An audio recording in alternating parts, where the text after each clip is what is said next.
Hey, what's going on, everybody? I'm Scavenger. Welcome to today's video where I am jumping back into Seeds of Chaos, and we're going to pick up right where we left off from the last video where Rowan and Alexia had just received a knock on the door. So let's go ahead and jump into this one and see who it is.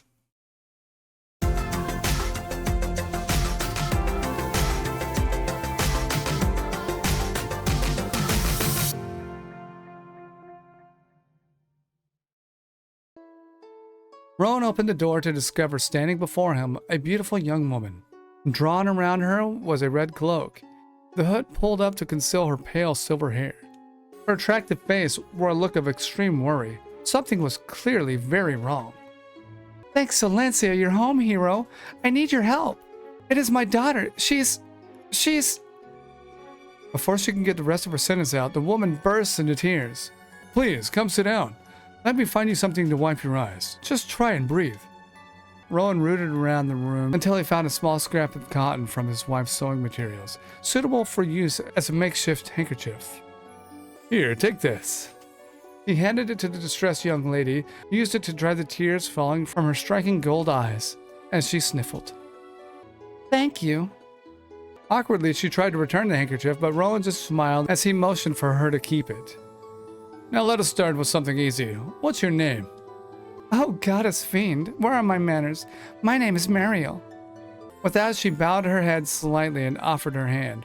Rowan took it briefly, recalling the many women he had met at all of the balls following the triumph of the crusade. High-born, this one, he thinks. "Nice to meet you, Mariel. I am Rowan. Now what's all this about your daughter?" "I know who you are, hero. That is why I came here. Please help me. My daughter. Oh gods, it's terrible." With a cry, Mariel slumped down in the seat, covering her face with her hands. At that moment, Alexia re-entered from the other room, having heard the woman's voice. "Is she all right?" "Seems there's been some sort of trouble with her daughter. Truth be told, I'm having a hard time getting it out of her." "What is her name?" "Mariel." "Okay, let me try a softer approach, darling." "You do have your ways." Alexia went over to the side of the room where the other woman is sat, weeping, and placed her arm around her in a delicate manner so as not to startle her. "Come now, Mariel. Everything will be fine, I'm sure. My name's Alexia. I am Rowan's wife. You just need to try to tell Rowan what the problem is, and I'll make you something hot to drink." The simple act of kindness seemed to help Mariel regain her composure, as she sat up straight, removing her hands from her face. "Yes, thank you. That is very kind." "Try to stay calm and tell me what has happened as best you can, starting at the beginning." "We're returning to Prothia from Uvarth, where we had been visiting family. We had hoped to return earlier in the year, but heavy snowfalls had made the mountains impossible to traverse. When the first thaws came, we left for home with 2 knights of the House of Arald as protection, owing to rumors of ogre sightings, believed to be hiding out in the caves up in the passes."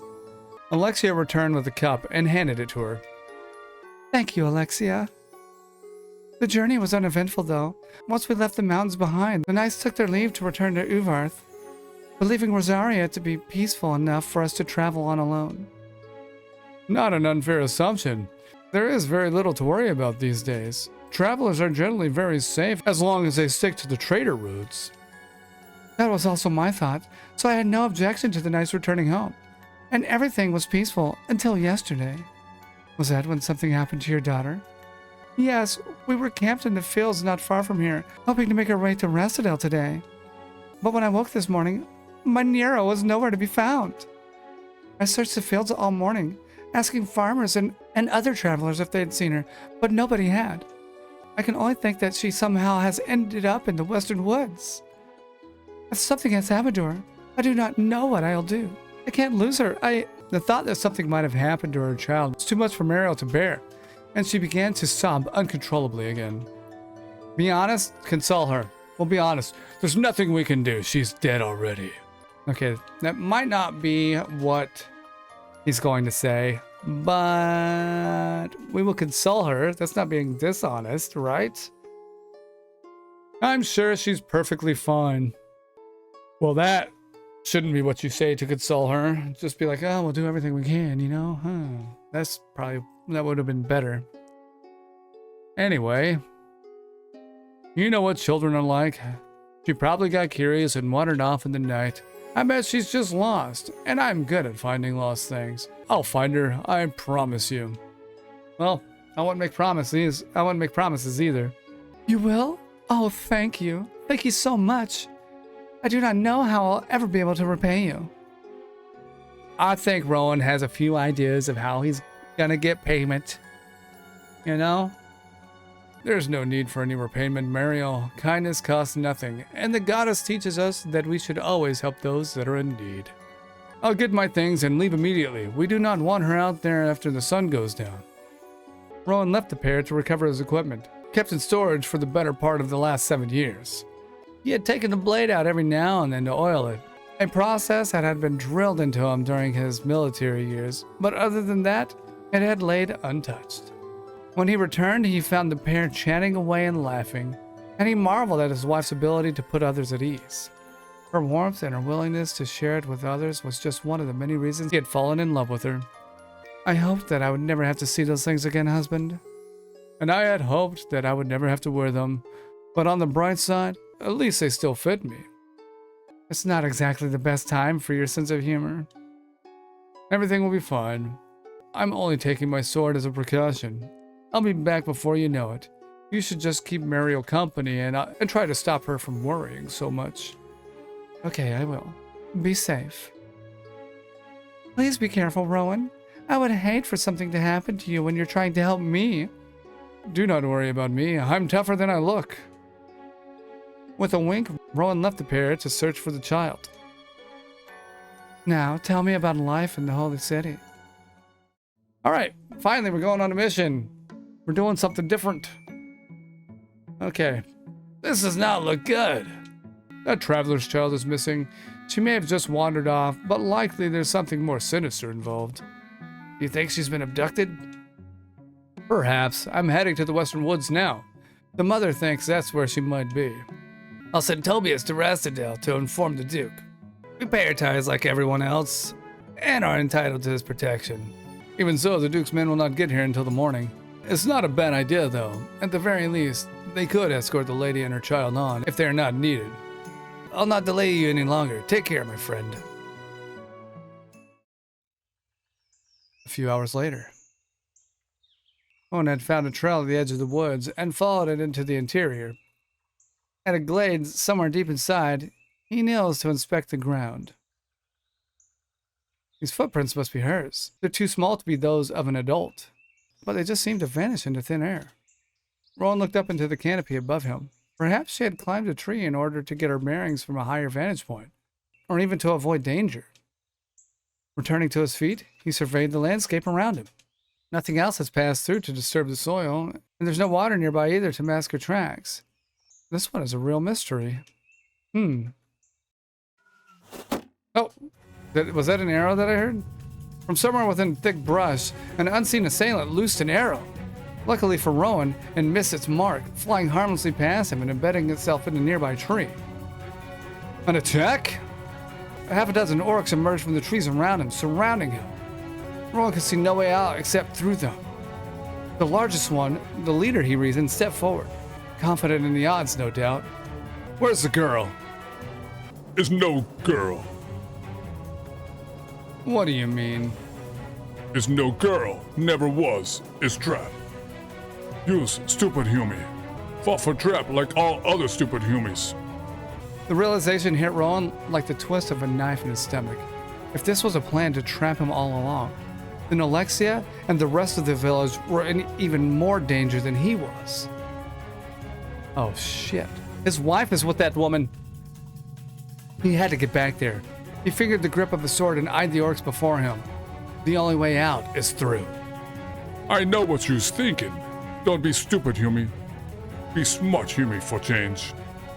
Just put weapon down. Don't make fuss. Can't do that, I'm afraid. Shame. We have to kill you then. Boss won't be pleased.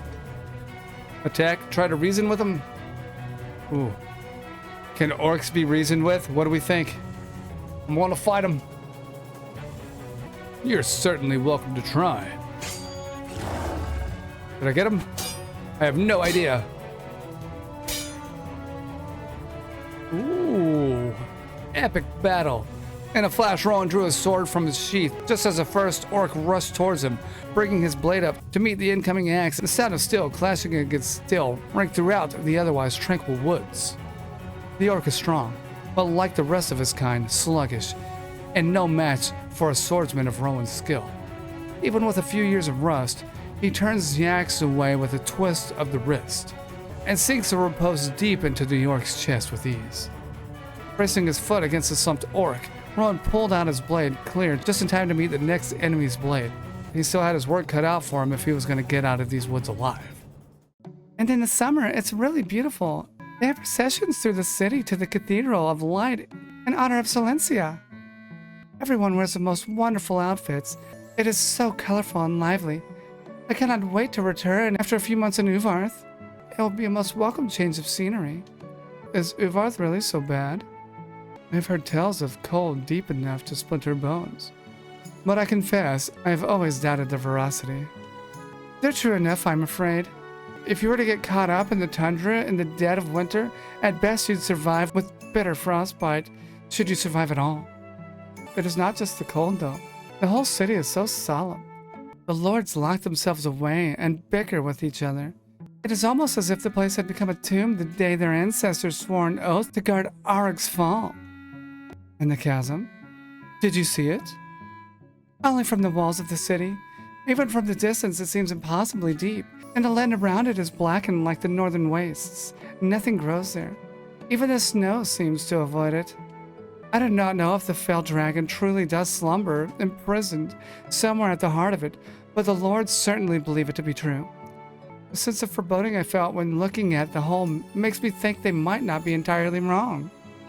Speaking of sense of foreboding, Alexia rose from her chair and walked to the window, hoping to catch a glimpse of her husband returning down the lane to the cottage.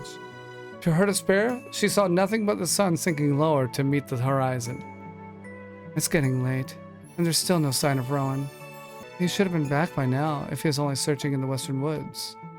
I have to admit, I'm starting to get a little worried. Hopefully he will not be much longer in returning.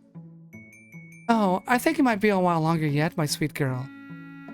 I'm wondering if her voice is starting to change, like her tone. If she's starting to become more sinister now. What do you mean by that?